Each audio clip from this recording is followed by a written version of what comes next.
Good evening, everyone. I, CHRMI Atul Shah, on behalf of Professional Skill Enrichment Committee ICI, welcome all the participants in today's webcast on Speaking Beyond Spreadsheets Communication Skills for Connection. So, I welcome you to today's resource person, CA Vaibhav Sachdev, and all others present over here. To formally introduce him, he is a qualified chartered accountant and cleared CFA level 2 with over 7 years of post qualification experience with Infosys, Odisha, and currently Lenskart. His career spectrum ranges from FP&A, ESG reporting, and investor relation, giving him deep exposure to financial storytelling and decision making at a scale. He has presented India at Howard University and Indo-China Youth Delegation and has been recognized as multiple ICI National Convention as student speaker and also have won various awards. He has conducted various training sessions on communication, financial reporting, and business metric interpretation. With this brief introduction, I welcome you, sir, and now floor is all open for your deliberation. Over to you, sir. Thank you. Chami, am I audible? Yes, sir. Okay, cool. Give me 1 second. Okay, so namaskar everyone. Very warm welcome to today's session. Firstly, I would like to thanks Chami ma'am for such a wonderful introduction. It for some time it surely felt like I won an Oscar or something, but thanks for that. I'll surely try to level up the expectations for this session. And yeah. So when I came to know that I'm gonna speak about speaking beyond these spreadsheets, right? So I got really excited because, to be honest, this is something which I do day in and day out to earn my dal makhani and chapatis, as what consultant says, bread and butter. So let's start. Okay, let me do something very interesting. Okay, so I personally love kids. In my neighborhood there's always somebody who's getting married, there is always somebody having kids, so there is no scope or no shortage of any celebrations. And hence there are a lot of kids. I go to them, play with them. They are like joyful moments, right? Anybody who has kids over here can just correlate with me, although I don't have personally, but they can just correlate because these are the kids, like, you go to them, all your tensions, your things that you had your with boss, entire tension of the entire day, everything just vanish. They are like God's gift. So let me introduce to you somebody who's very special and very close to me. We call her Garo. So Garo is our neighborhood's kid, and her actual name is also Garo, but we just lovingly call her Garo. So and she just came to me and said, you know what happened, Bhaiya? I was like, yeah, tell me. And she's like, today Garo said Papa. And that's her first word. And for a moment, it felt so special, so heart touching for her, for us as well, because we used to play with her a lot.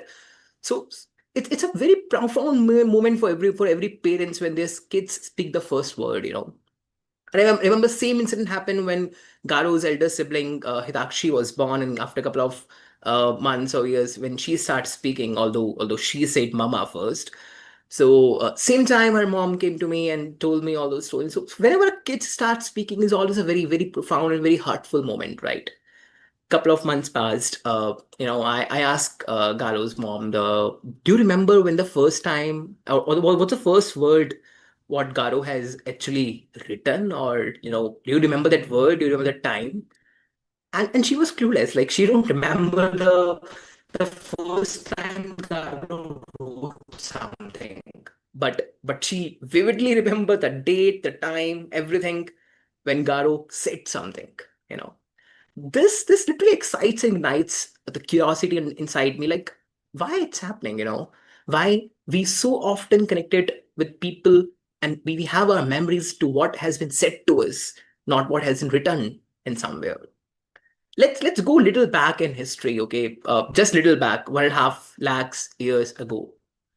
you know so that was a time, for the very first time we start speaking.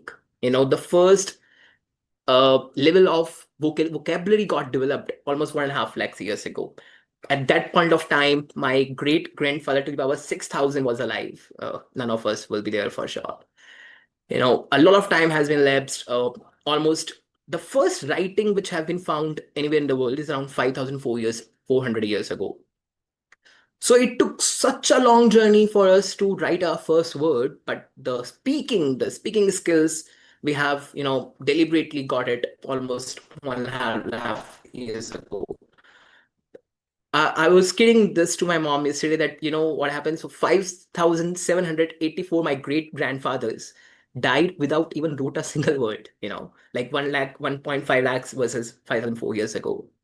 So naturally speaking to came to us before writing, and it's in our DNA. It is in our DNA, right? And that's why we connect emotions, trust, and memories with speech more than text. This showcase the importance of speaking beyond written words. This showcase the importance of speaking beyond spreadsheets. Ladies and gentlemen, almost 100 of years ago, Rahman Dasji said very beautifully in this doha. He says, "दोनों रहीमन एक से जो लो बोलत नाही जान परत है काक पीक ऋतु बसंत के माहे," which in English translates that there is no difference. You will not be able to recognize any difference between two people until they utter their first word. In a spring, the beautiful season of spring, you'll not recognize a crow or a quail until they utter their first word, they speak their first word.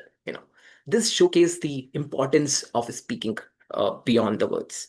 Even in our profession, in our community, the communication, the storytelling, the narratives, these hold utmost importance beyond the numbers. Unfortunately, numbers cannot speak for themselves. I have this antidote which says like numbers are just like beautiful piano. They can create magic, but not on its own. So you want somebody to come over there and actually, tell the narration or the story behind the numbers. No matter how brilliant your audit note or Excel model is, someone eventually needs to hear the story behind it. And but why it happens? Why exactly the narratives is important, more than important than numbers? Let me tell you a story of Manyavar. You must have all heard about this particular brand. The company's name is Vidhan Fashions. I'll just put up the stock prices graph of this from the IPO back in 2021, 2020 is till today. Right. Just notice this star where I just put up. Just notice this dialog box. You see a sharp decline in numbers, right? And you will amazed to know this story, please. Okay.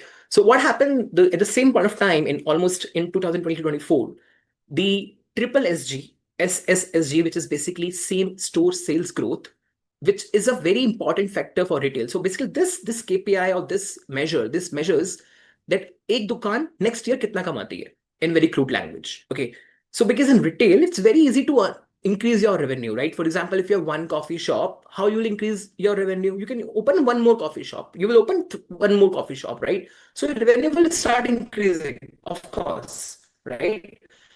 But the actual revenue growth will come from this metric called SSSG, which shows the first store that you have opened last year, how much that store has earned this year, right? So this is a crude revenue growth, which is what we call SSSG. So SSG was down or depleting or completely bleeding in 2023 for Manyavar.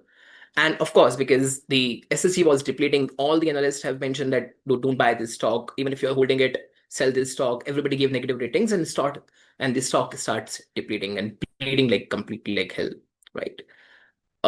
Very vividly, I remember one day, most probably Q3 24 or 23 meeting was happening. CEO came to the analyst call, the earnings call, what we call the investors earnings call. And he mentioned, see, our SSG is depleting, but it's depleting only in Andhra Pradesh. The entire India is growing with a very good amount, with a very good percentage. But Andhra Pradesh SSG is depleting. And we have found the reason as well. It's because there is some color complexion issue with them. The red color is not suiting the people over there. It's not in their preference. That's the reason we are looking to expand a different color altogether for this entire South India, and we will not have the dark pictures colors over there. Next day, the story remains same. The facts remain same, right? The SSG is still depleting. But you see, there's a still steep increase in the curve of Maneval stock. You know what happened? People now understood why it is happening. And the day you realize why it is happening, you know that there will be consequences the management will face automatically in their mind. Now the management knows that SSG is depleting only in Andhra Pradesh and what you have to do to correct it, right? So next quarter, hopefully the SSG will increase, right? And anyway, the stock market works on hopes, right? You must remember when Narendra Modi ji announced that the prices, the GST will come down, although it has been implemented very recently. But he has announced a couple of, almost a month back. The next day, stock market went crazy. The auto industries, the FMCG, everybody was booming. Everybody's on bull trend. Why it's happening? Because stock market works on hopes. And once the Manyavar investors got the hope that this share will trend, everything changed for Manevar. Although this share was never a good share, again, started depleting.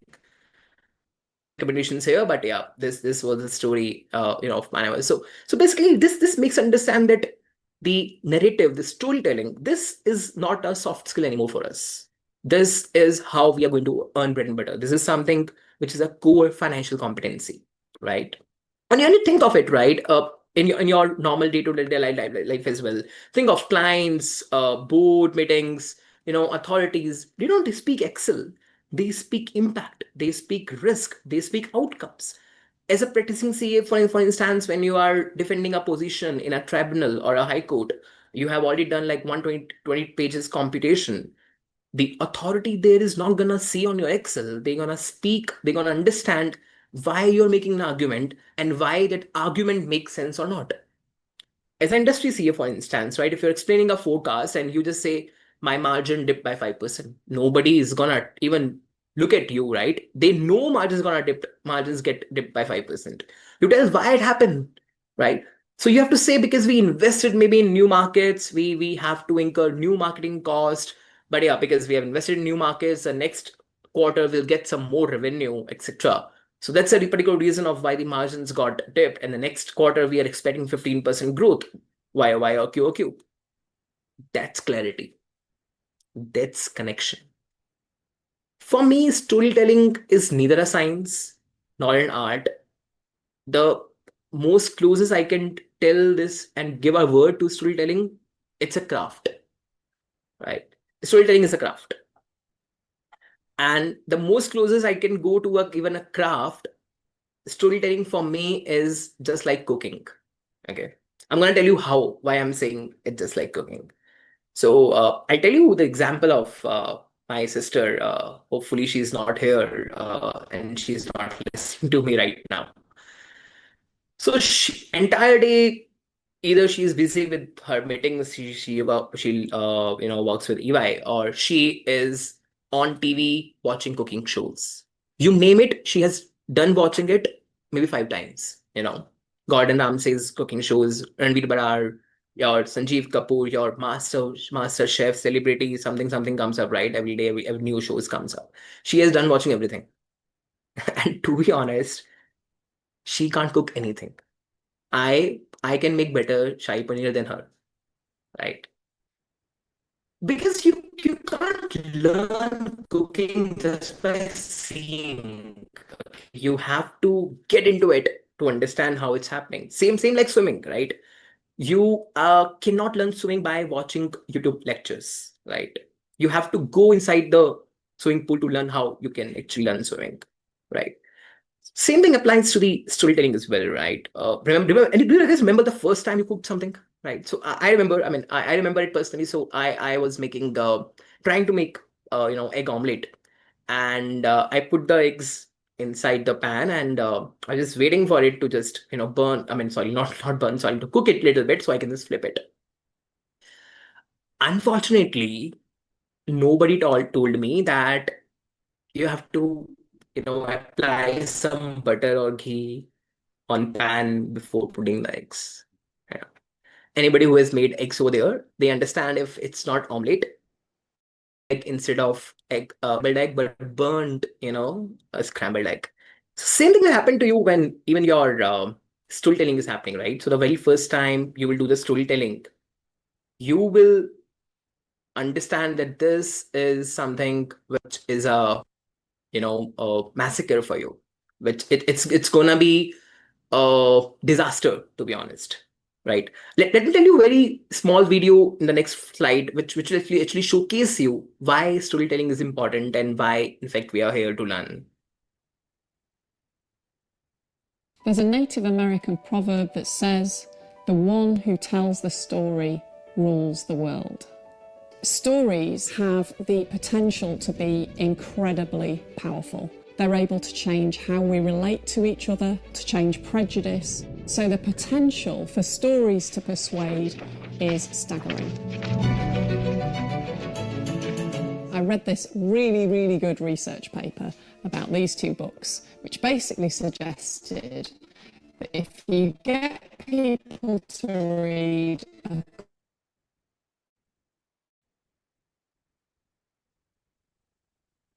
couple of chapters of Harry Potter, they'll rate themselves higher than other people in their ability to potentially move something just using the power of their mind. The people who read about the vampires, they actually believe that their teeth are slightly longer than other people in the population just as a result of having read a chapter or two of this book.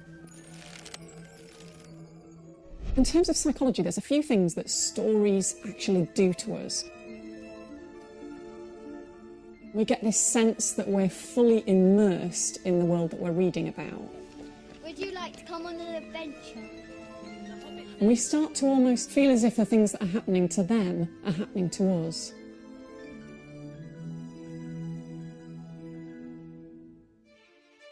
Reading is not a relaxation. You are building worlds. You are populating those worlds with cities, and those cities you are populating with people. So although television, film, theatre all have their place in the storytelling world, to me that moment of contact with a book, when you read a story and unlock its secrets, nothing quite comes close.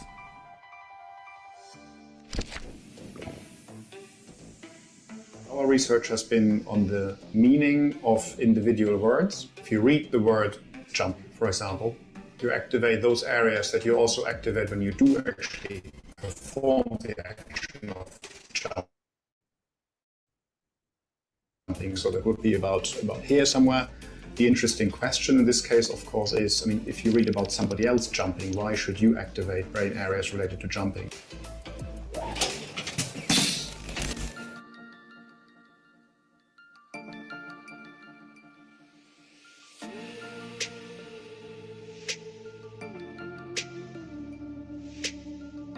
The proponents of the theory would say that immersing yourself into a story is based on the mirror neuron system.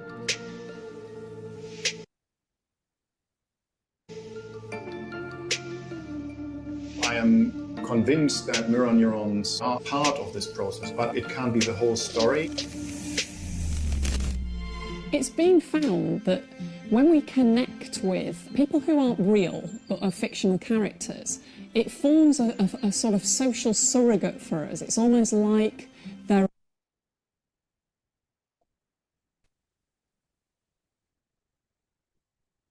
a real person when they're not. And psychologists sometimes call it forming a parasocial relationship. And what's interesting about that is it kind of makes us feel less lonely, and it can also buffer self-esteem and improve our mood. We know that having a lot of friendships with other people when you're in a couple is a really positive thing for the outcomes of that relationship. But what's really interesting is they don't have to be real people. If you're trying to change people's opinions about controversial topics such as same-sex marriage or immigration, for example, stories have actually been found to be a lot more effective in producing political change.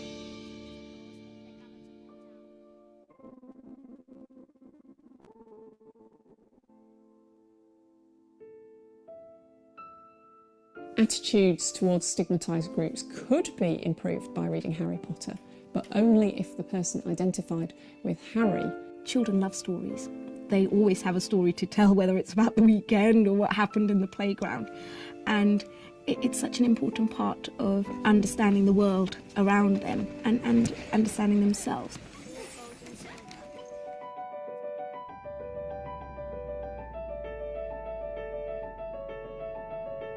You should definitely turn this off right now and go and pick up a book.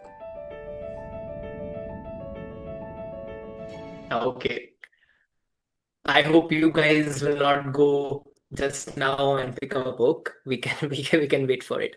See how beautiful it is, right? I mean, there's this video showcase that just reading Harry Potter will make children less resistance to the people who are immigrants. Just reading Twilight, people think that their incisors or canines are a little sharp, although mine are anyways sharp. So these stories have anyways profound effects, and that's a reason we always want people to hear us, right? Sometimes we are in a deep dilemma, right? We call our friends and say, dude, koi nahi hai mere paas sunne ko, or sunane ko, sorry. So we want somebody to hear us, and these are the stories which speaks. I'll show you next slide, which basically is gonna ask you a very pointed question right now. You need not raise your hand. You must be on video right now. So just think of it. Either you are a number cruncher, the person who love numbers, who has always been like good in maths, or either not in good in maths, but at least understand what number crunching is, or you more naturally a story person. Think about it. Just a moment. Ladies and gentlemen, let me tell you, there is no right answer or wrong answer here. I'm not gonna give you marks. Just categorize yourself into something which firstly and naturally comes to you. Storyteller or number cruncher. Okay. I'll tell you very honestly, I was in class, I think 11th or 12th, not able to recollect exactly. Very vividly remember the incident, what happened. So we were reading this beautiful poem, Badal Rag by Suryakant Tripathi Nilalaji. Beautiful book in Hindi. I mean, you must read his poem. So I can't right now resist myself. I'll just quote him over there. So he says, "Are varsh ke harsh, baras tu, baras रसधार, पार ले चल तू मुझको बहा, दिखा मुझको भी निज गर्जन भैरव संसार, उथल पुथल कर हृदय, मचा हलचल, चल रे चल, मेरे पागल बादल." In English, it translates, "Oh, the joy of air, Are varsh ke harsh. Rain, you rain, the stream of essence. Take me across, carry me away. Show me to your own thunder terrible world, which is disturb. Disturb this and upturn the heat, my mad cloud." So I remember we were reciting this poem in our class, and teacher was trying to explain the context, etc. And I literally got shocked when teacher said, कवि यहाँ कहना चाहता है, और कवि यहाँ सोचता है कि वो बादल की तुलना क्रांति से कर रहा है, which in English means the poet here is trying to resemble the revolution or the revolutionary to a cloud. I was like, what? I mean, from beginning of the poem, I was like, it's about clouds, right? It's about barastu and pour. You just get pour on the grass, etc. It says, disturb and upturn the heat. There's too much heat, disturb it. And at last it says, "Mere pagal badal." I was like, it has to be about clouds. From where the revolution came into play. So that day I decided I am not a storyteller. At that point of time, I am going to be a number cruncher. Literature is out of my place. I start reading books a lot longer, after that incident. I was like, dude, that's not my forte. ये मुझसे नहीं हो पाएगा. Literature is no to me. Yeah. Okay, so back to my question. Are you a number cruncher or are you a storyteller? You must have got your answer now. Whenever I ask this question, I've taken a lot of sessions on financial modeling, also on valuations. Number crunchers, usually we chartered accountants are. I don't know why we feel proud and we feel little superlative, or we feel little better than if somebody says I'm a storyteller. People have actually asked me this, dude, it's a valuation session, right? I mean, number crunchers has to have the higher mark than the storytellers, right? But I don't know how valuations, how financial modeling, how investment banking, how anything in the chartered accountancy curriculum, even a small ITR, income tax return filing, right? How it is possible without a storytelling, without the story, without the narrations, it's just a collection of numbers on a spreadsheet. Think about it. You're talking to your CFO, trying to explain him why you are hitting $6 million revenue in fiscal 28. He doesn't want to see, or he doesn't want to hear you applied 25% growth, sir, in 2 years, 20% growth in next year, and that's how you got $6 million. That's maths. That's numbers. Tell me why you applied 20% growth and why you didn't apply 15% growth. Because if you could have applied 15% growth, your $6 million revenue would only be 5 million, for example. So numbers just change like this. If your story changes, your number changes, right? Similarly, think of it. You are showcasing a company. You are showcasing a company's valuation to your prospective investors, and you say, dude, my company's valuation on DCF, discounted cash flows, is around $5 billion, because I'm gonna earn X amount of amount of the revenue next year, right? Think of it. Do the moment you change your assumptions, your valuation will change. So he doesn't want to hear why not 6 to 8 or why not $6 to $7 billion. He wants to understand what's the story of every number that you have put over there. If you say I have a big brand value, what's the number assigned to it? If you say I have a great, incredible management team, what's the number assigned to it? Now showcase those stories into these numbers and then show where exactly these stories are putting across these numbers. This is storytelling, right? That's the importance of storytelling. Now I'll tell you some delusions which we number crunchers and also the storytellers have. I'm saying we number crunchers because I'm just assuming that we are more inclined and more love towards maths than literature. Oh, I'm really sorry if somebody is a storyteller. I'll come to you guys as well. No worries. I'll take it some delusions which number crunchers has. The one is, of course, that we are the best, right? And I'm a big time number cruncher. I was a very big time number cruncher. I'm trying to become a part of storytelling now. And so if you are a fellow number cruncher, if you have raised your hand when I ask you who's a number cruncher, do feel if you feel resonate with me, if this true applies to you or not as well. The first delusion that we are in is delusion of precision. When number crunchers don't feel confident or they feel uncertainty, you know what makes us more confident and more certain? We add a decimal. 18% gross margin. I know this is not looking that great. Okay, 18.2% gross margin. Oh, now this looks okay. I personally feel much better when I have an additional decimal over there. Second is the delusion of being unbiased. You know how it comes?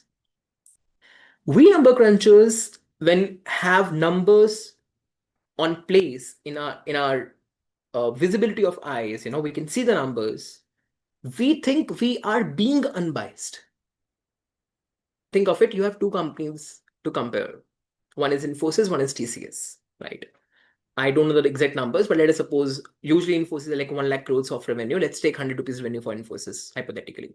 So Infy has 100 rupees revenue, in TCS is 120 rupees of revenue. Now, if I ask you, which company is better? Because you have numbers in your eyes, you will say TCS is better. Okay. And you feel, and everybody around you as well, that you are being unbiased. Because what you have done, you have taken a conscious call. You have evaluated 100 versus 120. 120 was heavier. 120 is a great number. Go for 120. So you have delusion of being unbiased. But are you biased? Yes, because you don't know the story around it. You don't know how Infosys came over here. Maybe Infosys in his first year earned $100. TCS is there, for example, for 20 years and has earned $120. Right? So it's a delusion of being unbiased. And third is a delusion of control. because you have put a number on everything, we feel we are in more control of our story, although we don't have a story. But we feel we are in more control of a story. If somebody asks, how is your revenue growth going? What we say?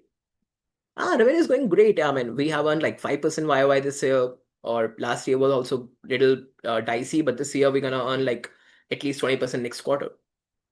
What we have done? We have put numbers, we have no story, and we think we are in more control of numbers. And you know what the best part is? Number crunchers hang out with number crunchers, storytellers hang out with storytellers. So nobody feels it is unreasonable. You know, even if you are reading this with me right now, these three delusions, you say, yeah, I mean, this is something which I also do, right? Because we hang out with the same set of people, we forget these are delusions. And storytellers, no, I'm not gonna just skip you as well. You cannot just get escape. You also have some delusions. They have their own set of delusions completely. First is a delusion that they can't quantify a big story into numbers. I have heard people saying, brand name, we have a great brand name. Now, how much money I'll put into it? How much dollars I put into it? I have great set of management. My founders are coming from McKinsey, BCG, or Bain from the world. Another founder is IIT or I am alumni. Look at these people, they come with so much exposure. How can I quantify them into numbers? What number should I put into them? Delusion. They go with this thinking, it's such a big story. Being creative should be its own reward, right? Second, they love anecdotes. They love anecdotes. Storytellers. My mom is a big time storyteller. I learn from him a lot of times. I mean, our grandmoms usually are like biggest storytellers. They always have the beautiful stories when we used to hear it in our childhood. So they love anecdotes. I'll tell you one of the anecdotes which my mom has used. So it's a long back, maybe like pre-COVID sort of things. And out of the blues, I think she was washing utensils. I was just talking to her, and she came up with this fact. I'll not call it hypothesis according to her. It's a fact according to her. The only way to properly clean a stainless steel is with the ash left from an incense stick. अगरबत्ती की राख से ही steel साफ होता है, ठीक है? और ये उन्हें पता है. She knows, she believes this. Like, what mom, like, what made you firstly understand, talk like this, and what made you believe this? She gave me this look like I am questioning ancient wisdom, and she has a story around it, okay? And she's like, well, 60 years ago, or maybe like 40 years ago, your grandmother had a particularly very stubborn milk stain on her one of the tumblers. She tried everything. My grandmom tried everything. Vim, Nirma, whatever soaps come. Nothing was happening. We were out of soap. We applied every soap in removing this stubborn milk stain, what was there in the tumbler. And then my grandmom used the ash from the incense stick, which came from a temple.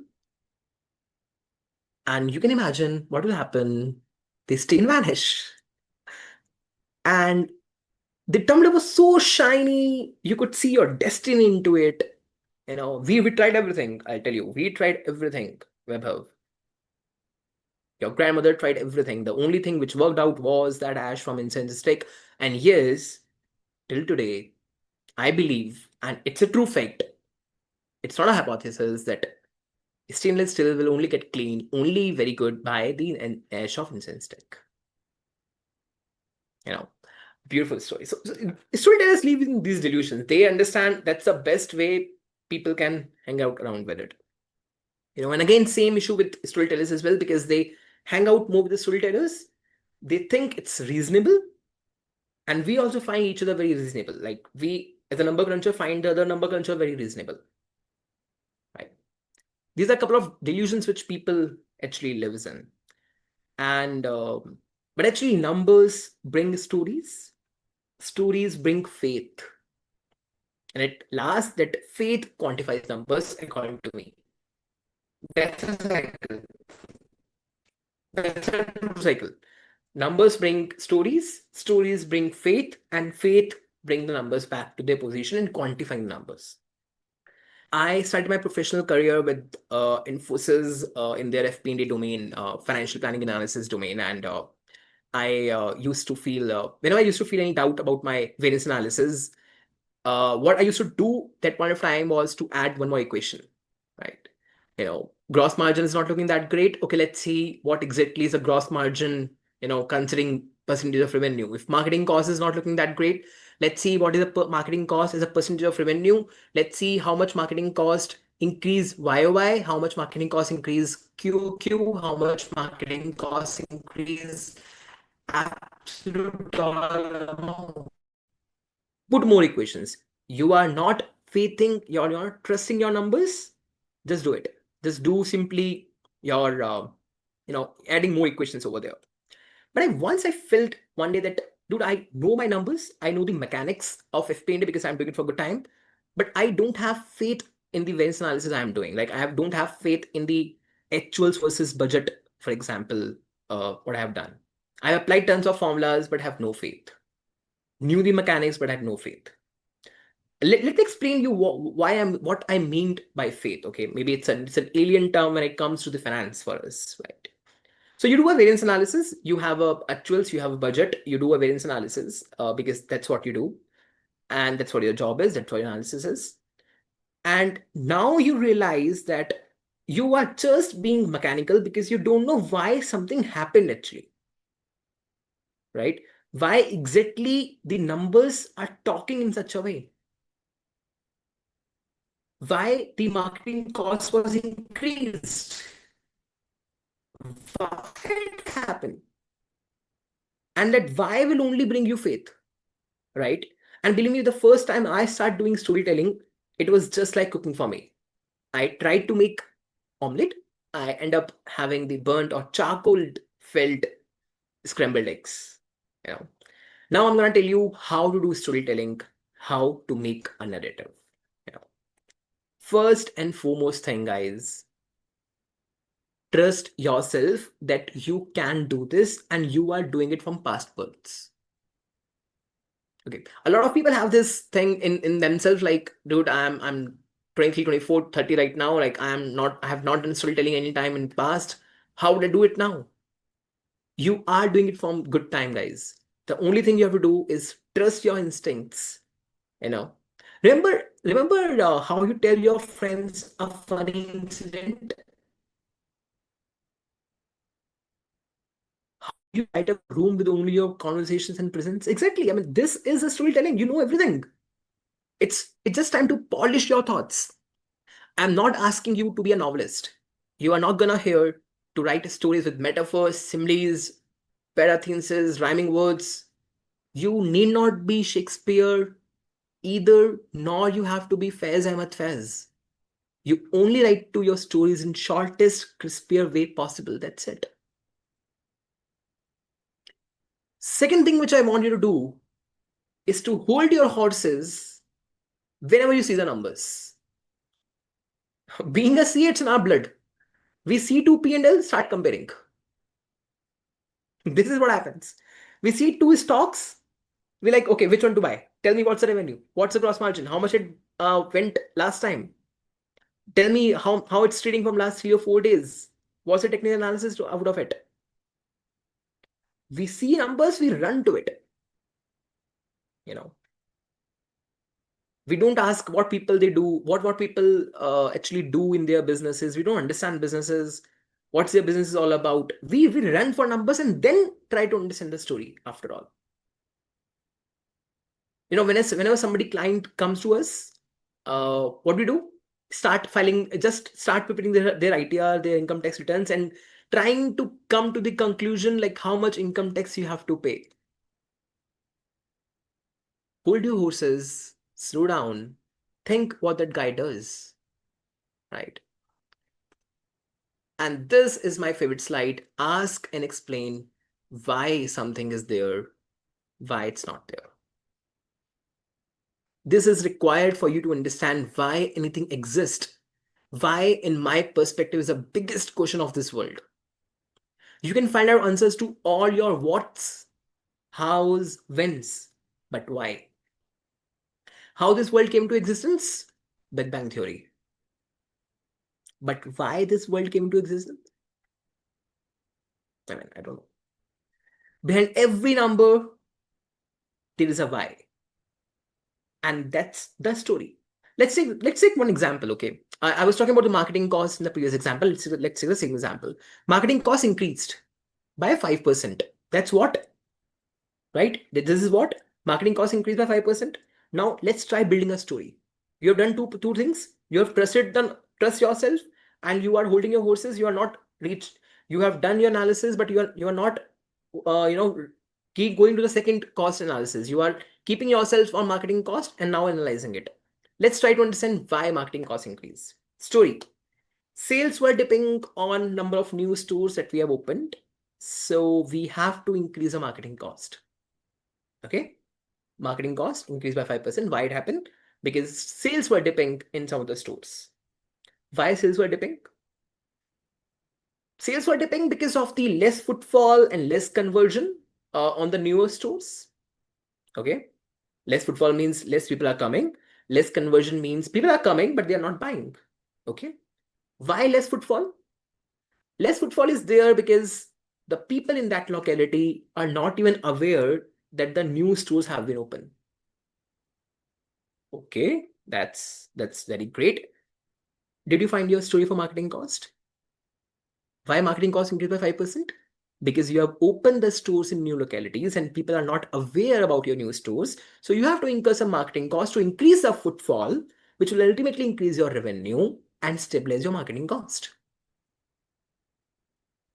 Right? This is your story. This is your why. One more thing I mentioned, right? Lesser conversions. Why? But people are coming, but they are not getting converted into customers. So they are not buying after coming into stores. Why it can happen? Understand, think of it. The reason could be that the display inventory was a little old, right? So we changed some display inventory as well. So of course, because our display inventory was old and we changed it, there was a good hit on our P&L. So not just marketing cost increase, but also the inventory replacement cost hits a P&L. But will it happen every time? No, not necessarily. I mean, inventory, we'll replace our inventory every time, but our marketing cost will get stabilized. And that's the story. From marketing cost increased by 5%, from versus this quarter in number of our newly opened stores, we were witnessing lower footfall because people are not aware of our brand. So we incurred some marketing costs, and we also realized that the inventory which is stocking up in the newer stores are a little old. So people are coming, but they're not buying. So we talked to the inventory management team, we talked to the merch team, and also the marketing team, and we also incurred some hit on our P&L. We have taken some hit on our P&L, and we also replaced the entire inventory. Next year, hopefully, the revenue will increase because a newer footfall will come and a newer generation will gonna come to the stores, and also they will find the new collections. This is it. That's the answer. That's the story behind your numbers. So trust, hold your horses, ask for why. Fourth one is what I feel is a little subset of the third one itself. And this is to understand the blueprint of what your client actually operates. And it should not be only one line answer, right? You actually need to understand what are the risks that client is having, what are the competitors that client is having, what exactly that client actually does. Imagine this, okay? I'm doing a company's valuation, and you are doing a company valuation, for example, of Infosys, thinking Infosys is a palm, not palm, maybe a oil company, for example. Okay. So you think Infosys as an oil company, will you be able to make sense of your numbers? Whatever numbers you put on the Excel sheet, whatever numbers you put on the spreadsheet, whatever analysis, beautiful PPTs, whatever you have done, you will never make sense of your numbers because the story is completely missing, right? So you have to find the blueprint. This step is very necessary to craft the story for the company or the client. And the fifth one of my favorites, is to make sure that the story you build is not a fairy tale. It's not either Harry Potter, it's not nor the Chronicles of Narnia. We don't want to sell that story, which is either of them. But now big question arises, how I test this? That's a very famous 3Ps model, which says possible, plausible, and probable. Okay. First is possible. Is this story you are building, is it first time building, or what exactly it is this story is even possible? You say yes, go ahead. Second is it plausible? A tougher test. Has anybody else done something like this in past or before? Is it yes? If it is good, yes, pass the second test, go to third test, which is the probable. Like the story that you are trying to put, is it really gonna happen in the place or not? So at every step, we are getting more and more stringent about your requirements. I'll give a very simple example of this difference. I know it's a really tricky one, right? Sorry, I'm gonna take a die-hard cricket fan, so wanna take a cricket example over here. And if you want to, I'm sorry, but for next few minutes, please be with me, right? If you're a cricket fan, this will rub some salt on your wounds. I'm sorry, but you all remember, right? November 2023, 19 November, India versus Australia finals, ICC Men's Cricket World Cup in world's largest cricket stadium, Narendra Modi Stadium at Ahmedabad. Everybody's cheering for India. India, the cloud, everybody's hooting for India, right? And unfortunately, we lost that match, right? We Australia won that by 6 wickets. I remember before the tournament was just to start, when I used to ask my friends, like, do you think India can win the World Cup? I'm testing possible. Do you guys think India can win the World Cup?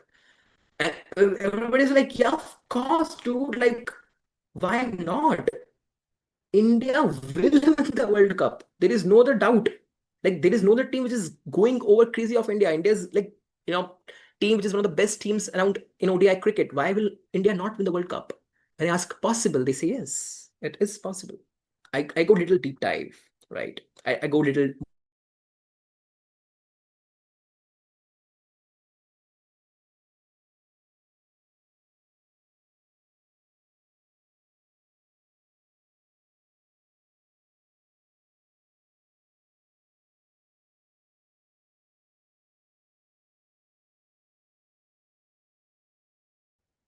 Hey, hi. I'm really sorry the network got disconnected. I just it was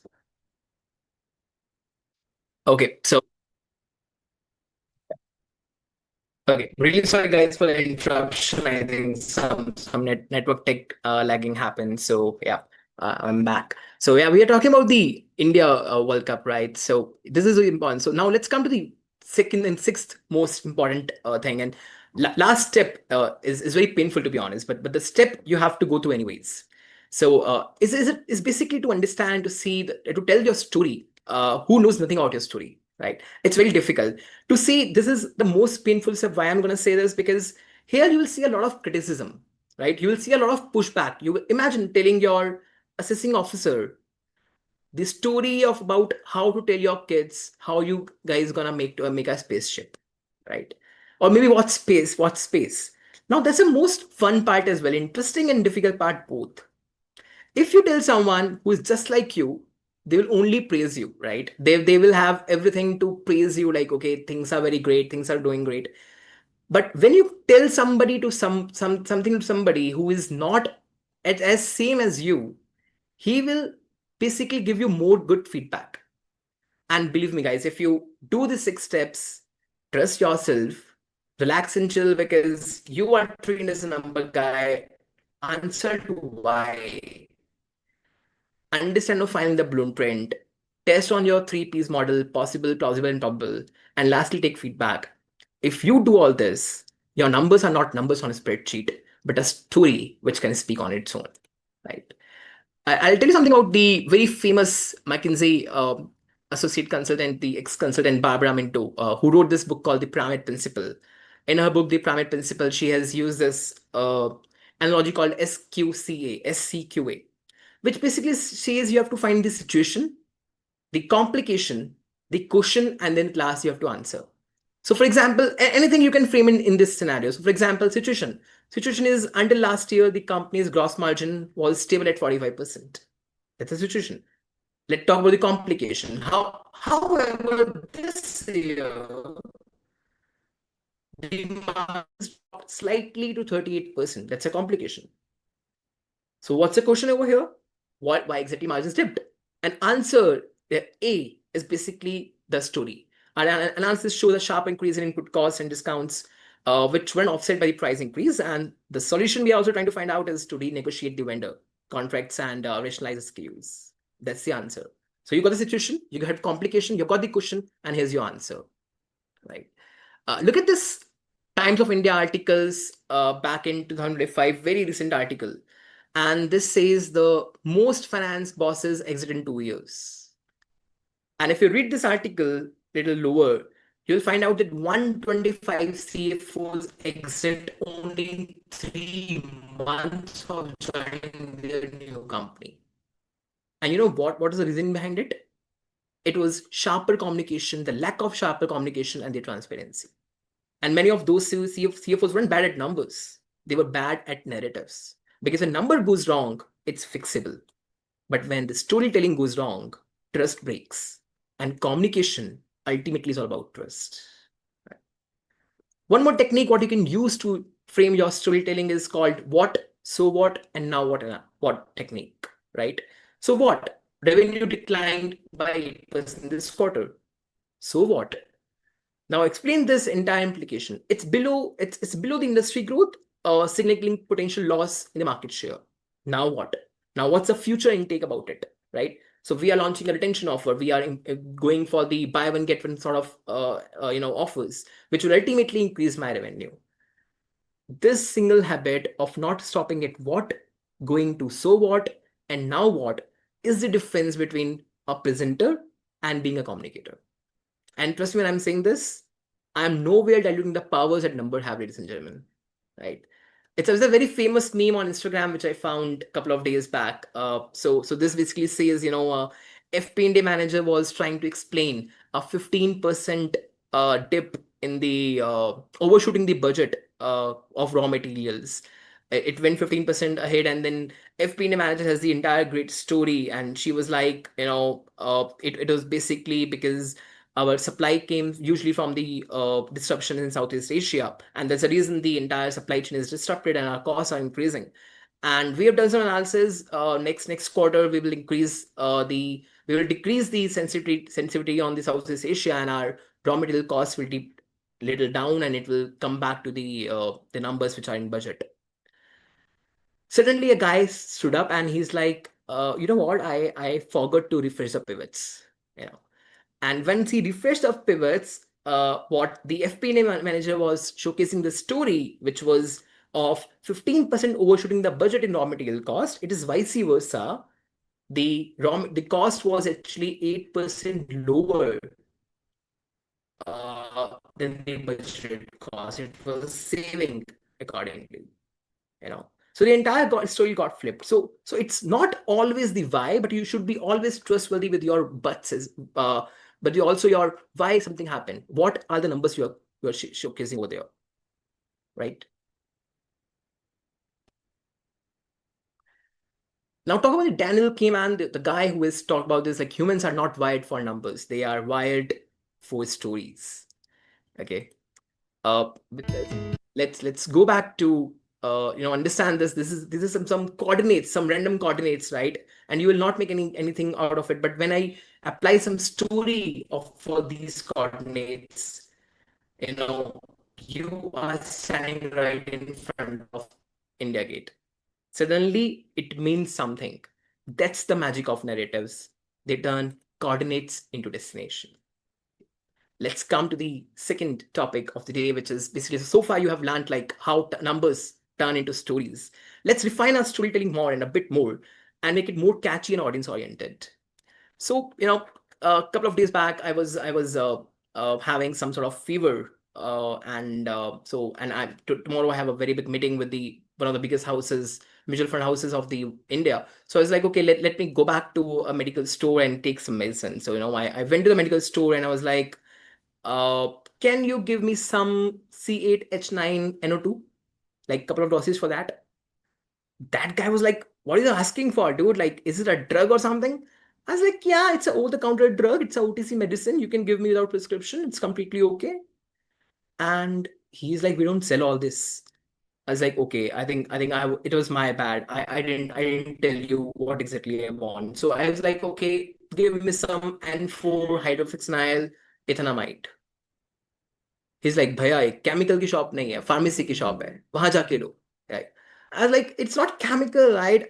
But I wish I could have told him that I want paracetamols. I want the Dolo 650. That's our sweet little baby from the COVID times, right? It's like a choco pie for us whenever we feel a little sick. We just have the Dolo 650. So in the world of finance also we all are similar, right? We love to flaunt. We love to use the technical languages that we have, right? We don't say we bought something, we say we capitalize an asset. We don't say client hasn't paid, we say debtors remain outstanding due to non-receipt of consideration. We don't even say profit, we say PAT, we say PBT, we said EBITDA, we said adjusted EBITDA, we said adjusted EBITDA excluding other income, we say adjusted EBITDA excluding other income and exceptional items. By the time we finish explaining, clients are like, what are you talking about? Right? There's a reason Apple says a crystal clear screen that brings memories to life. He doesn't say experience 326 pixels per inch retina display. Jokes apart, this is not just a language problem. I was pretty clear when I said that I want the paracetamol. I was using the Hindi or English, the vernacular language. But the problem which I came over there is that I used technical jargons instead of the normal language that could have actually used. I somewhere signaled that I know more than you. And whenever people see that or feel that, they stop listening. Right? It's like walking into a wedding and seeing your relative, and instead of saying, hello, auntie, how are you? Who shares partial DNA overlap for maternal site. Nobody makes sense, right? This technical jargons are not something which people will love to have, right? So we have to little stay away from the technical jargons and go to something different altogether, right? I'm not saying you should not use the technical language altogether, but use it where it actually makes any sense, right? In a doctor's summit, for example, you are in a doctor's summit, people would love to talk about N4 hydroxyvinyl ethanamide, right? In a CS summit or a conference, people would love me to speak on accounting adjustments, EBITDA to accounting adjustments. Content is same, the audience is different. And you speak to make audience comfortable, audience understand, not to make someone hear about your technical skills. People know you, that's why you are here, right? So you are no need to flaunt your technical skills in somebody over there. For us, jargons are to show expertise, but Shamim, can you confirm if I'm audible?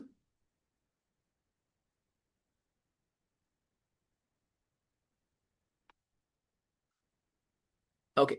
So what I was saying is like, he said that it's a temporary headwind rise. Okay, cool. Thanks.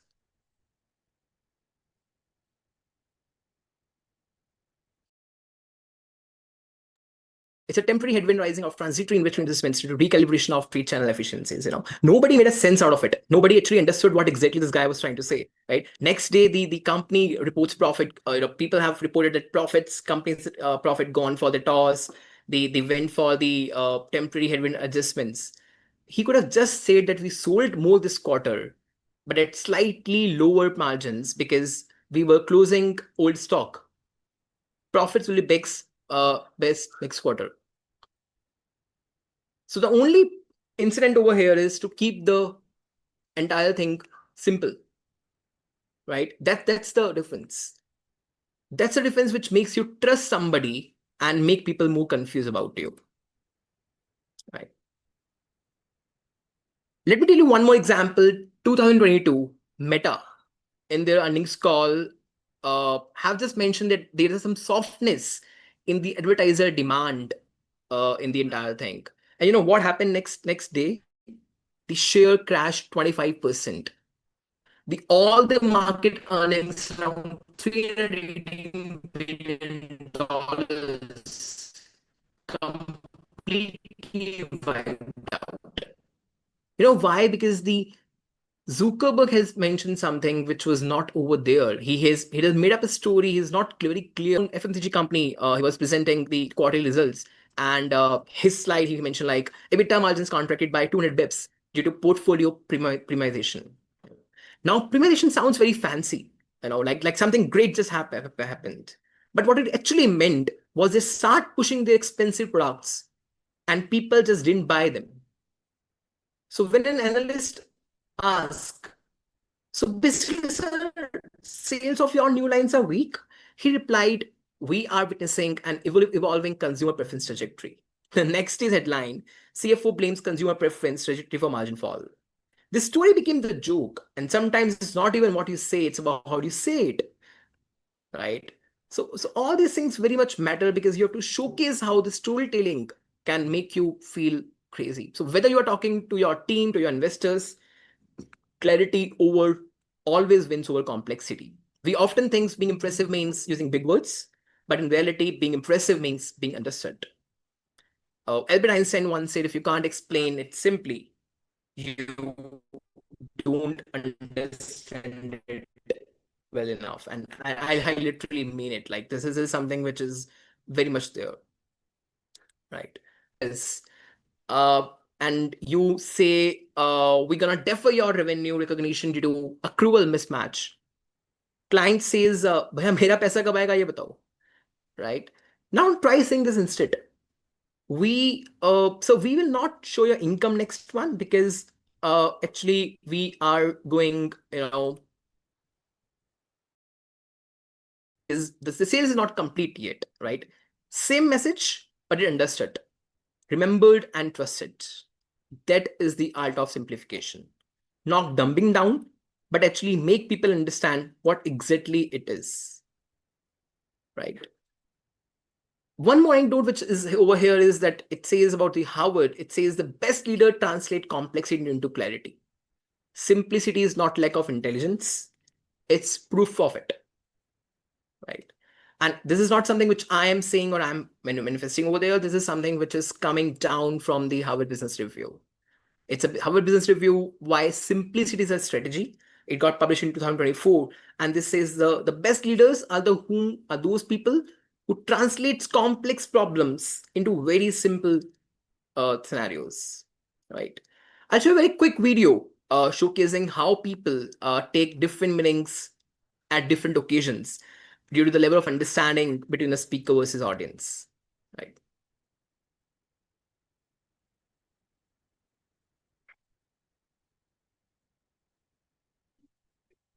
What this organization really needs is a one-on-one approach.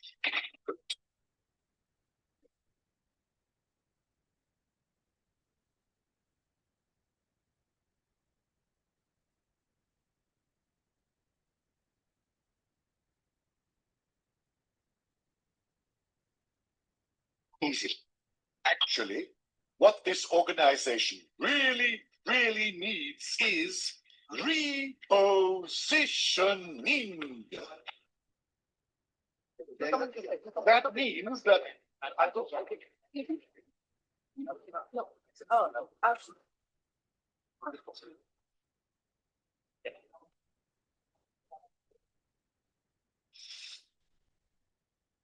what this organization did. Right, you understand, right? So the one word people may have taken different meanings altogether for. Now let's get back to real business, like how I'm gonna do it. How will I simplify such alien terms to a literal layman? Let me give you 3 practical tools that always work when you explain numbers to anyone. The first tool comes up from the Richard Feynman, a guy who has got the Nobel Prize for one of the techniques. The technique is a 4-step learning method. The first step is to take a piece of paper and just write the concept over there. Just write the concept name on top, right? Step 2 is to explain the entire concept as you are going to explain this to a 12 years old kid. Now over here, you have to explain, you have to use very, very basic examples, right? You have to explain very basic, very crude examples to tell him that how the concept actually works. Step 3 involves understanding and reviewing where you are getting stuck in the explanation. Identify those problem areas, go back to source and review, and understand what exactly you're getting stuck. And the fourth step is to look at your explanation and pinpointing any complexity or any complicated terms and challenge yourself to make it more simplified. It's a very simple term, right? So it's basically explain, review, explain, review, explain. Till the time you know this concept by heart and you can teach it to anyone in the world, then at that point of time, you are making it so simple, right? Remember, the key here is the simplicity. You have to make the things very simple for everyone. Okay. The next technique which people use is called the analogy library. This is my personal favorite, to be honest. This is called analogy library. So you have to make your own analogies completely to yourself. Like, for example, the one is depreciation is like your favorite shoes. They lose shine as you use them. Right? So you make it so simpler for people to understand. Now people can correlate with it. Audit is like your annual health checkup. Painful but essential. Working capital is like oxygen. You never notice it until it's gone, right? This is something which no one can teach you. This is you will learn over a period of time. These analogies will come. It's gonna come to you. And the third one is the 3 C's rule, which basically says every time you speak a technical jargon or a technical problem, the first you have to check if it's a clear. Clear means can a layman can get this or not, right? Second, you have to check, is it concise? Am I using only needed? Am I only using the only needed words or not? And thirdly, is it contextual? Does it fit the audience? And if not, it's a jargon, and you have to go back, right? And the fourth one, the fourth thing which people use to remove the technical jargons is what we call don't delete, keep it, explain it. A very simple way. It's basically don't delete the technical jargons, but actually translate these things. I'll give you some examples. Let's talk about it. Let's say somebody says our churn rate, right? This is a percentage of customers we lose every quarter has jumped to 1.2%. This is the highest we have seen in 3 years. Easy way to explain it. You already keep it, right? And you already explain the things over there as well, right? Second example could be our debtors turnover ratio, right? Basically, this is the time required to recover from debtors. This is now touching 65 days. It basically means that 65 days of sales is any time stuck with debtors. I will tell you a couple of quick notes as well. You can say, right? So deferred tax liability, right?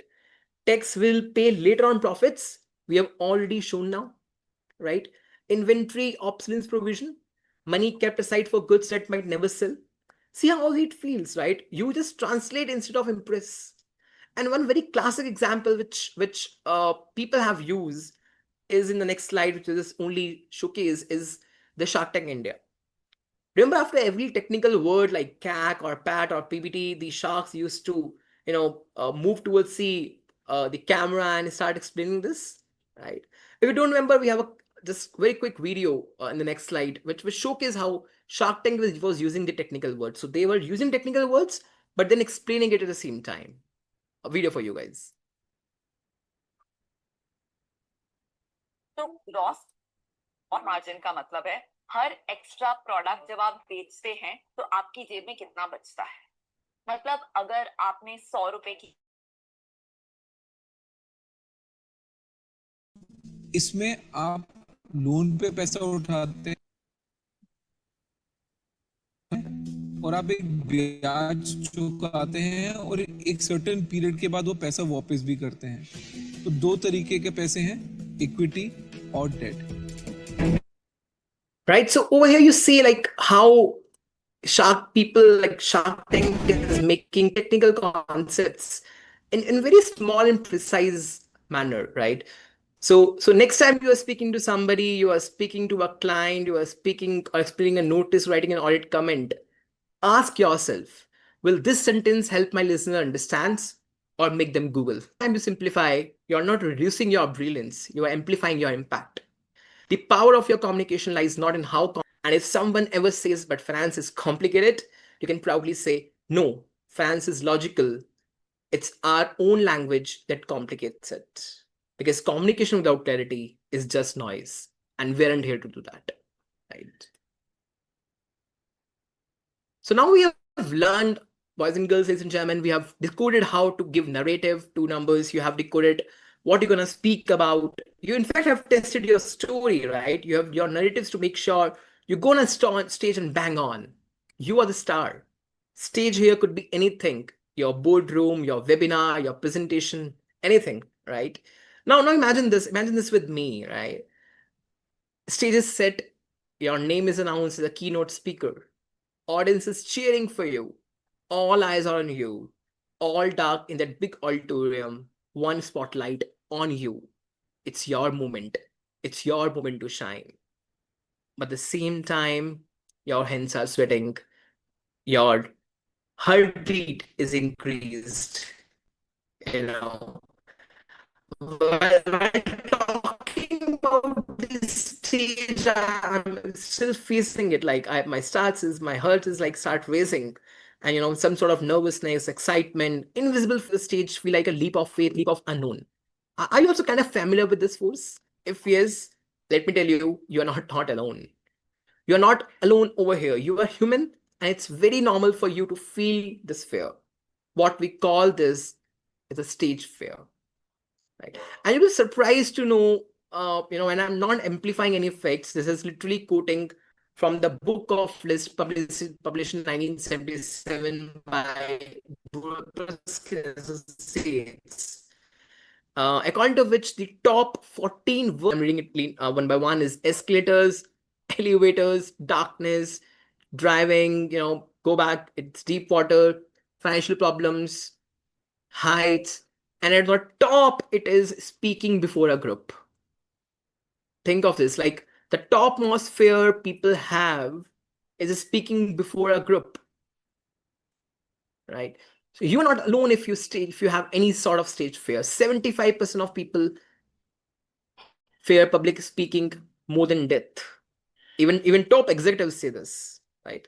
This phenomenon can affect anyone, regardless of their background, experience, whether you are a student, you are delivering a presentation, an actor stepping onto the stage, musicians facing a live audience. Stage fear is so damn real. You know that uneasiness in your stomach? You know that trembling hands, sweaty palms, increased heart rate? Symptoms may differ from people to people, but the same feeling you get when you do bungee jumping, at least for me. Before addressing the way of tackling this stage fear, let's understand why it happens to us. Because again, my favorite part of explaining anything is to why something is happening, right? There are some 5 or 6 general reasons why exactly it happens. The first one is fear of judgment. What people would say. How will they perceive me? What if I sound stupid, right? What if I say something which is not correct? It's a fear of being judged. The second fear why stage fear happens is the fear of failure. This revolves around the apprehension of making mistakes, forgetting lines, or not meeting performance expectations. What if I make a mistake? What if I forget my lines? What if I not meet the audience expectations? What if I don't perform as well as I expected to? This pressure intensifies the fear of failure and undermines confidence. The third one is low esteem. This comes on doubting one's ability and feeling unworthy of the spotlight. We often question ourselves, right, with the most pessimistic thoughts. Am I good enough for such a great webinar? Do I really have that in me, what it takes to perform? This self-doubt contributes to a lack of self-esteem, intensifying anxiety. And questions like, Why would people want me to be on stage? Do I deserve to be on stage? Right. The fourth one which comes over here is past traumatic experiences. Sometimes negative past experiences also cast a long shadow. I remember Ghaziabad 2016 regional level education contest. I was very confident, to be honest, before going on stage. Although I had that little fear in me, of course. I went on stage and I think like I'm gonna nail this, right? But I don't know how I forget my lines. I fumbled up for next couple of minutes. And for next couple of seminars, I was so terrified and I used to shiver every time thinking, what if I repeat the same past mistakes? What if the history will repeat itself? These are a couple of reasons why we feel the stage fear. And the next most important reasons why we feel this stage fear, let's go up a little bit technical in the nature. Our brain has this almond-shaped area called amygdala. It's our body's flight or fight system, right? So literally it makes your body feel like you are in a life-threatening situation. And if you don't move it from here in next 10 seconds, you're gonna be dead. So your body comes into a fighting mode. Your heart starts racing. It's pumping more and more blood into your muscles and ready to fight. At the same time, your body also gets ready to fly from situation. And it screams, run, Weber, run. Your palms sweat, your heartbeat rises, your voice trembles. Not because something is wrong, but because your body thinks you're in danger. Let's look at this, this is something why exactly the things happen. So it's a biological reaction, right? And you can't eliminate it. You can't eliminate the fear of failure. You can't eliminate the entire stage fear, but you can only relabel it. Okay. Let me start by saying something you might not expect right now. Stage fear is not your enemy. It's proof that you care. You fear because you want it to do well.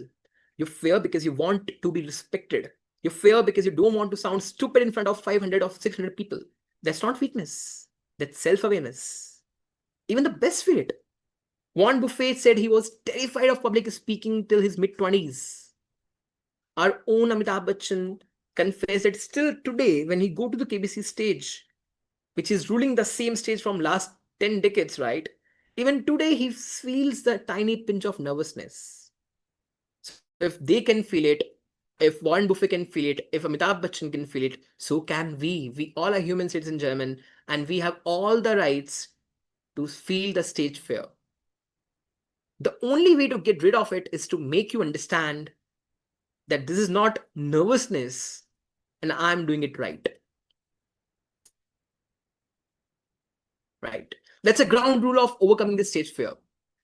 Recall yourself and call yourself saying, I'm not nervous, I'm excited. I'm excited for my audience. I'm excited for the content I have put my heart and soul from last 2 or 3 months. I'm excited for the PPT I have made. I'm excited for the vocals I have done. I'm excited for the audience to give something which they are here, which they are investing their time on. You are excited. You are not nervous. And to be honest, this is not a motivational lecture, ladies and gentlemen. I'm not a motivational speaker. This is coming from Harvard Business Study again. Alison Brooks, the guy who owned the McKinsey after some time, he said that whenever I go to a stage, I feel that I'm excited for the stage. I have that hunger in me to see that stage. So same enemy, but now enemy, that brain now rewires you to make that enemy your friend and calls you, you are excited, you are not nervous. Right. Remember, ladies and gentlemen, you will only feel excited if you are confident about your narrative, about your stage, when you know the content well. If you know what you're talking about, you will always be confident. Whatever happens to you at this stage, you will always be confident if you know your content well. Even if you fumble some words, nobody's gonna ditch you. Audience is there not to hoot you or not to give something which are negative remarks. Audience is there to support you. They want you to win. But the only thing is you have to prepare yourself well before any meeting or any webinar, right? The second technique, which is basically a mixture of yoga and science, is, so there are a couple of steps in this technique. The first step is you sip some water, drink some water, And just little water, please, not like too much water before any stage preparations. So you have enough water on your lips, and your lips are not drying up. Always have some water before your long seminars, before your long sessions.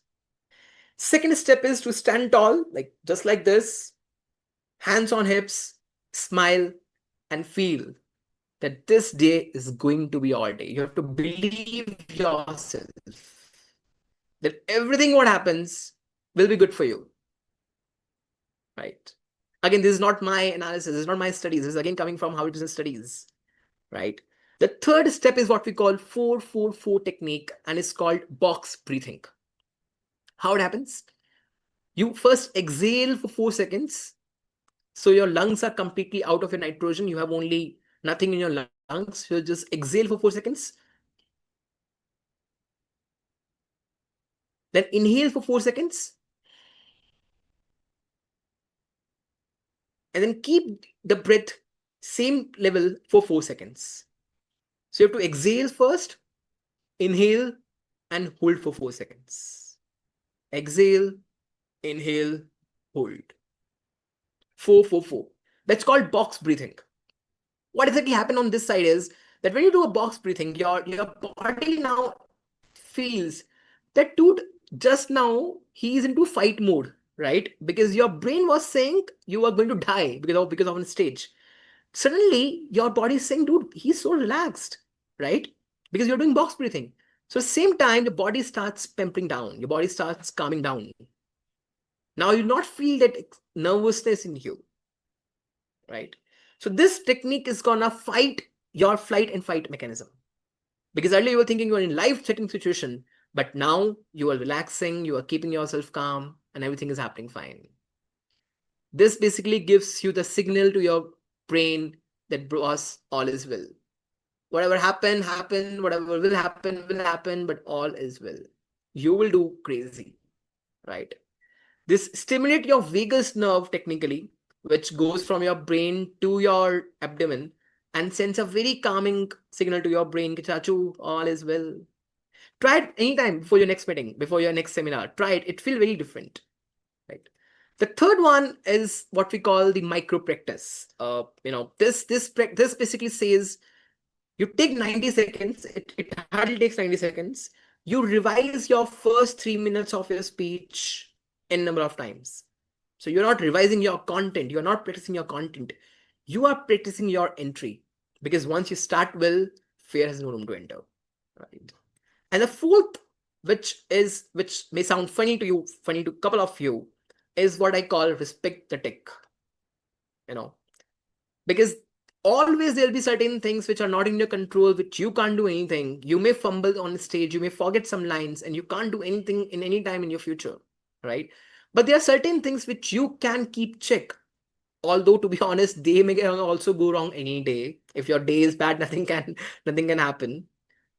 But these things, at least you test first before going to the stage.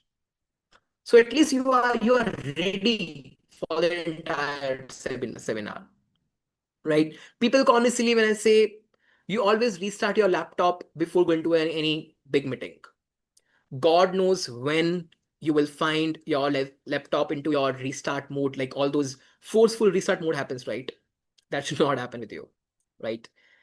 Project connection, your mic, your camera, PPT controller. Sometimes you're walking on the stage for the first time. You have no idea where the stage is, right? So you have to do the entire, respecting the entire technicals on the stage and the nearby stage. I'll show you a very quick video over here where the Bill Gates is actually showcasing the Windows for the very first time. And you will see how Bill Gates encountered remember the blue screen which comes when your window crashes?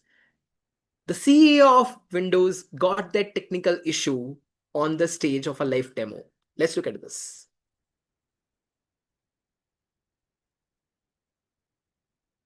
Let's plug it in.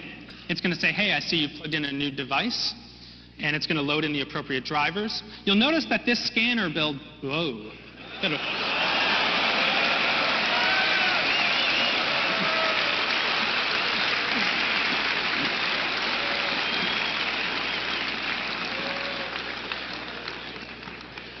Moving right along. That must be That must be why we're not shipping Windows 98 yet. Absolutely.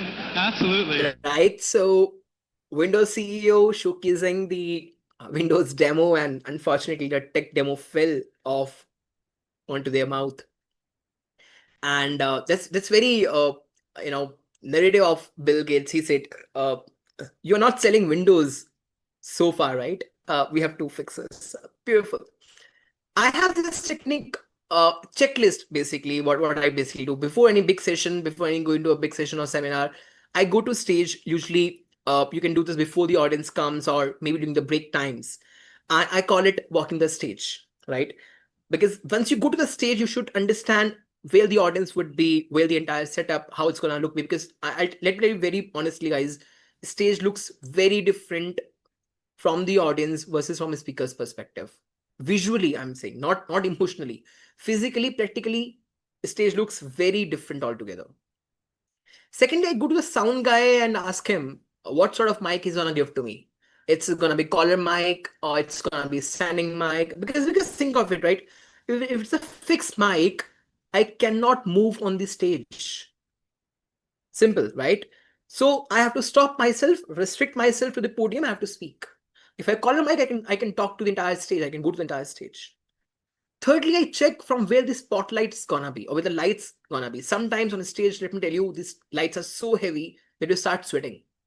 So always make sure to understand from where the lights are gonna come be, right?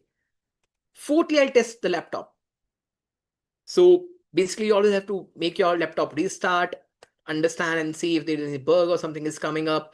Try revising do a dry run your PPTs or your visuals a couple of times before any setup. Sometimes you go to you have your pen drive or something where you have your presentations. You go to the presenter guy and it takes a lot of time for him to get the PPT enabled.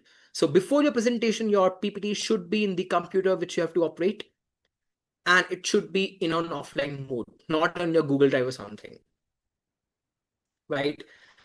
And the fourth one is what we call the PPT controller, right? A lot of time it happens. So one day I was talking to SBI for something for some funds allocation etc. during an IPO process, and what happened? I clicked a button wrongly on the PPT controller, which is basically the dark screen button instead of doing the next on the PPT. And it becomes a little bit of embarrassment when you're talking such big people, right? So always test your technicals. Always test the things which are in your control, right? So these are some things which you should be doing it before any session. And God forbids if something happens which you have tested but it still is not working. Bad day. I mean, nothing can be happen on that particular scenario. You have done your level best, but if something happens, God knows. And for the next meetings, I'll always have the another Wi-Fi dongle as well as with me. So if you're taking a new learning for me and for you as well, so if taking any meetings, like big meetings from the home, always have a backup option available for the Wi-Fi router. So that may also comes very very crazy. I'll show you a couple of videos where the tech actually failed for people. And believe me, it was not plan of setup. It was not planned from my side. But let me show you how exactly the tech failed for a couple of people. Couple of videos for you to showcase where the teleprompters fails for Modi ji, teleprompters fails for Trump. Let's see how they react to it, right?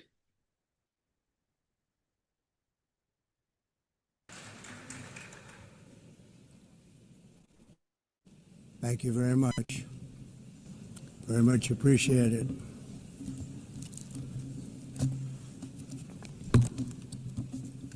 And I don't mind making the speech without a teleprompter, because the teleprompter is not working. I feel very happy to be up here with you nevertheless, and that way you speak more from the heart. I can only say that whoever's operating this teleprompter is in big trouble. क्यों ना हालोल कालोल बड़ौदा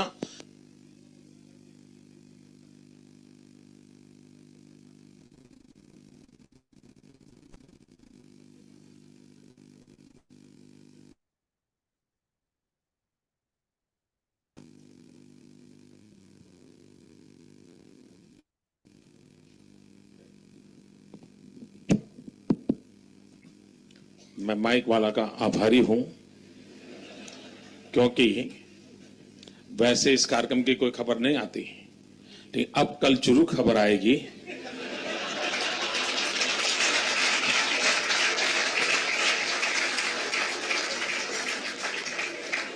और खबर ये नहीं आएगी कि mic खराब हुआ, खबर ये आएगी कि मोदी की बोलती बंद हो गई।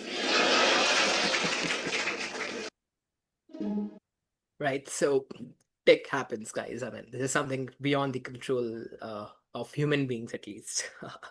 One more trick which my manager recently told me in Lenskart. He says you have to shift the spotlight from you to somebody else. And I feel really betrayed for everything. Like, why should I allow somebody to have my spotlight? He says, no, nothing like this, right? What you have to do is basically to think about the audience rather than me and my fear. Think of audience and their need, think of what they want, and this helps me a lot, right? And at last, the one of the beautiful things, which is not a trick but everybody tells us: practice, practice, practice. That makes a man perfect. So this happens. And let me be very brutally honest with you. This is what I have seen in my 8 years of working experience, not just in Indian offices, across the world. Confidence often beats competence. And this happens. I'm really sorry, guys. I'm saying this because this is the harsh reality of the world, I'm telling you. A lot of times, the confidence beats the competence. If you're confident enough, not competent enough, you will beat the smartest kid in the room. But thankfully, the communication skills is not something which genetically need to comes to you. You can train yourself for the communication skill. Every CA here already have the content. You just need to unlock the confidence to speak. That's it, right? Sometimes tech ditches you. Sometimes mic fails in between of your entire speech. Sometimes demo doesn't work. Sometimes something happens. Turmoils will come and go, right? But this will not stop you to be confident in your next lecture, in your next session, in your next meeting, in next webinar, right? Confidence is the key over here, which will make you have no stage fear. I call it as a reset strategy, right? Every time you have to reset yourself, get from the past traumas and get ready for the next good thing happening to you. This is a beautiful line which APJ Abdul Kalam has once said, that when I speak, I don't see a crowd. I see one curious mind multiplied too many times. Beautiful thing, right? And this is one of the beautiful songs that people must have heard already, right? कुछ तो लोग कहेंगे लोगों का काम है कहना, बेकार की बातों को छोड़ो, बेकार की बातों को कहीं बीत ना जाए रहना. People will always talk nonsense, right? People will always play stupid. You have to feel confident to be on stage. You know you can nail the last nail in the coffin any day, any time. You just need to be proud of yourself, brutally honest with yourself, and go for it, right? Now let's come to the last section of this entire session, which is basically how you should make your openings powerful, impactful, and your closings memorable, right? Very, very often you understood that this is one of the biggest things in a particular speech. If you remove the opening and closing, the entire middle section is basically a blur of spreadsheets, some caffeine, some PowerPoint presentation, some good coffee, and that's it. I will make you learn how you can have an open, strong, powerful opening and a memorable closing. Again, my favorite slide, why we are doing this, right? Look at this graph. That's the science beneath the entire why openings and closing are so powerful. So the human tendency to absorb words, are very high in the very few first section of the speech of your session and at the very last of your section. Back in 1966, two psychologists came up with this theory on recallability. So what they did, I'll cover very quickly for you. So they have 240 US militants, US guards, already existing guards, and they started this experiment. So they start throwing random words to the guards and they ask them to recall the words. Most of them can recall the first few words and the last few words, but the middle section was totally empty, right? So the first few word is what we call the psychological bias, is what we call the primacy effect. And the last section is what we call the recency effect. So it basically means that people remember the first thing they hear about you far more than the rest of the information. For the same reason we all remember Neil Armstrong was the first one to go to moon, we don't know who's the sixth one to go to the moon. We remember Sachin Tendulkar for 16 years of age to knock the century. We don't know when he knocked the second century. The same reason why in a client presentation, if you fumble your first line, it will take some time to get the trust back, right? This is something which you have already heard a lot of times. The first impression is the last impression. In the first few seconds, audience is not even listening to you. They are deciding if they will listen to you or not for the next couple of hours or a couple of minutes. And if they trust you and they will actually pay attention to you and your story, everything will happen great. But if you fail this test, very, very difficult to write that wave again, right? Now, how am I going to do it? The very first way of making an impactful opening is to ask questions. Questions force the audience to think and give them a reason to listen. And questions should not always be like, hey, how's the weather over there? Or, hey, how many of you know Section 163 of Income Tax Act? No, nothing like this. Your question should be more rhetorical. For example, what would you do tomorrow if AI will eat up your jobs? What would you do tomorrow if stock market vanish from the entire hemisphere of the world? What would you do if ICI tomorrow permits ChatGPT to audit your accounts? What if tax returns are 100% automated? Unsettling questions. Think of these questions that puts the audience on alert, right? And they understand that something big is going to come for us, right? These questions may sound a little cliche to you right now, but trust me, if you know how to use this, you can get the audience attention very, very quickly. Another way of starting a speech is to start with something shocking and interesting fact. I'll give you some examples. There is more people alive today than have ever died. Every 2 minutes, the energy reaching the earth from the sun, every 2 minutes, the energy reaching from the earth to the sun is equal to all the energy the humanity has actually taken in last 25 years. Wow. There are 8 billion people in this world, and in next 25 years, everybody will wear spectacles. Last year, we lost $10 million in the working capital. That's enough money to have hires 1,000 of sales rep to pay their 1 month salary. These statistics are so crazy, are so impactful that people just come for it, right? The third way, which I personally feel very comfortable using it, is to tell a story.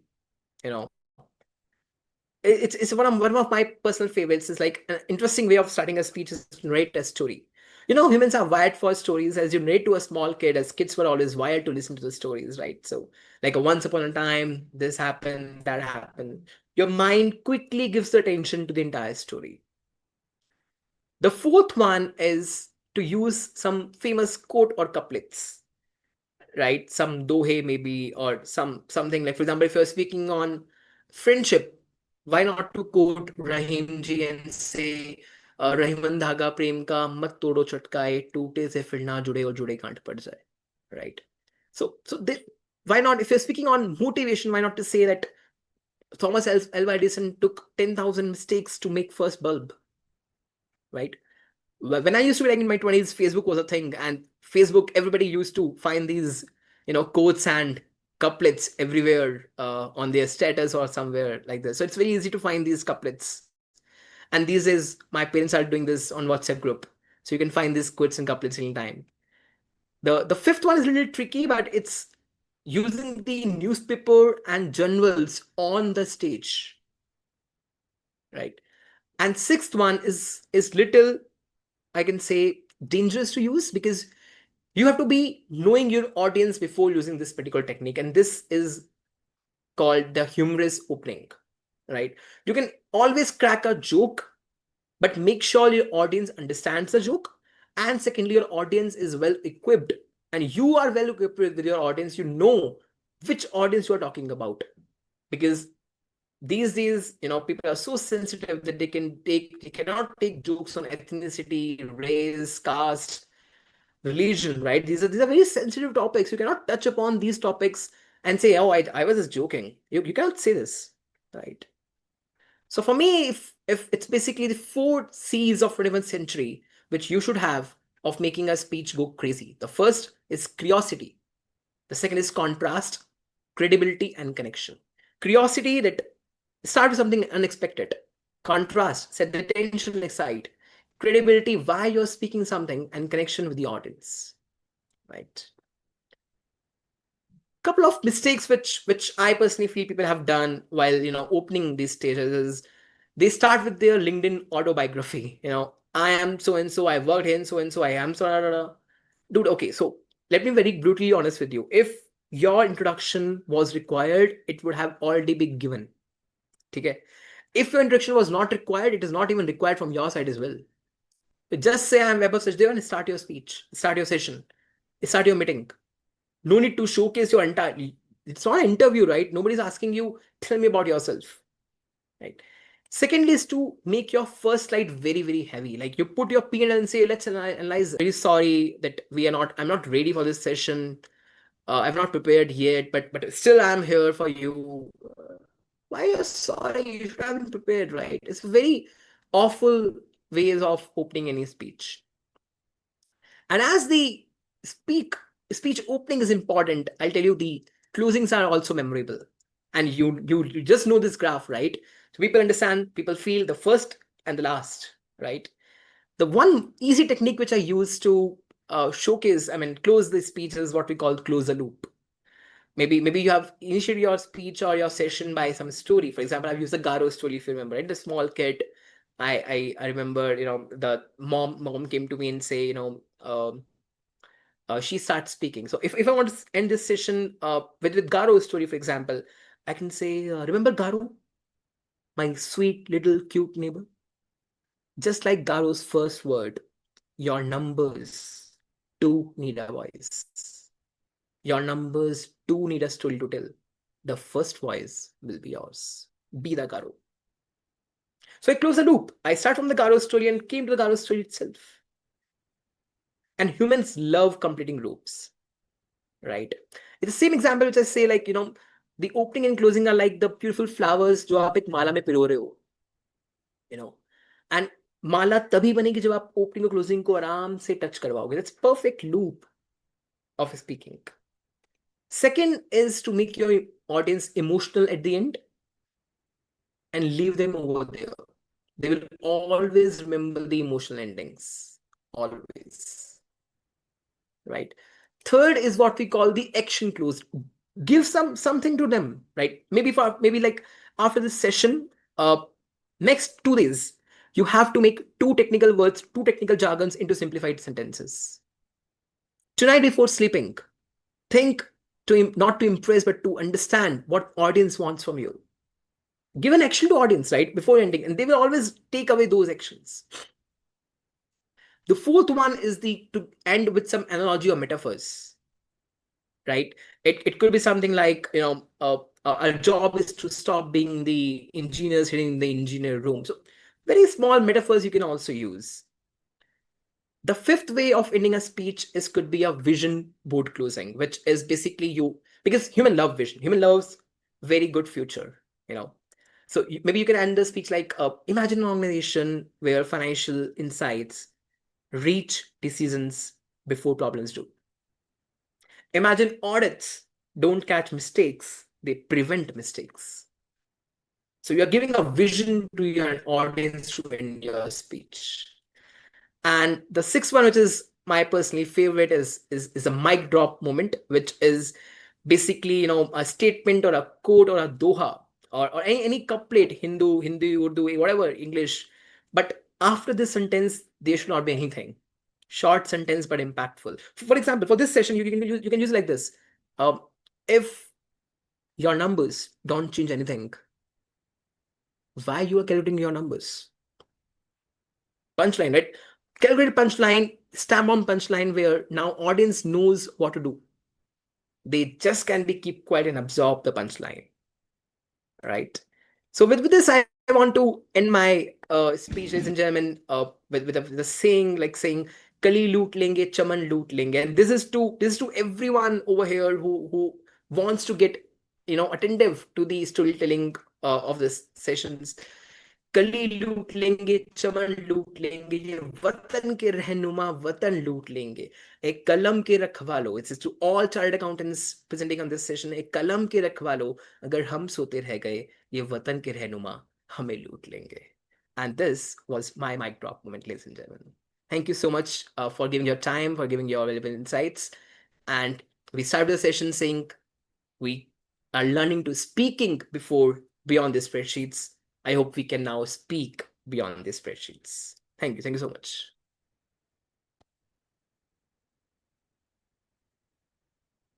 Over to you, Shami.